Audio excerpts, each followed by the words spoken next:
Va ora in onda Casa Stipancic.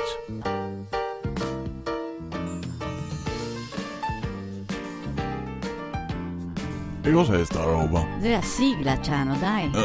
Buono, va bene, ciao. È sempre quella, dai, come sempre. Basta che cominci. Sì, dai, adesso ti aspetti la musichetta e dopo comincia. Non si fine ancora. Un attimo di pazienza, dai, Ciano. E ora? Adesso comincia, dai, ecco. Oh cazzo, Brian, porca madre, cosa hai combinato? Hai fatto cascare il cicariolo sul tappeto nuovo. Si è ribaltato tutto.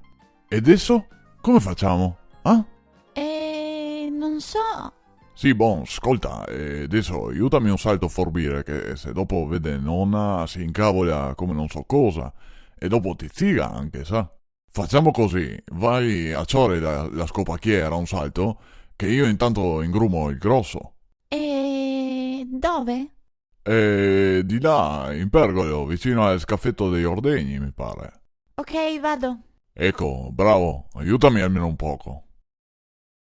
No, non trovo. Ecco, te pareva.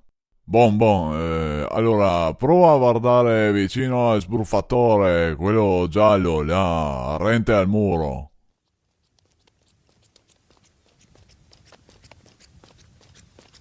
Eccoci, Brian, allora?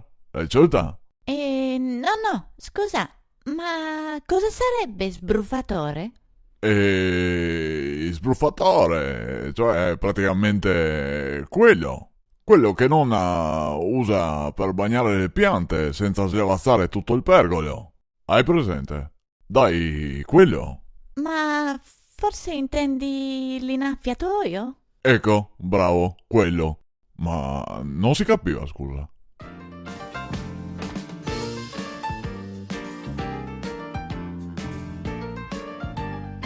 Già finito? Sì, Ciano, se finì adesso.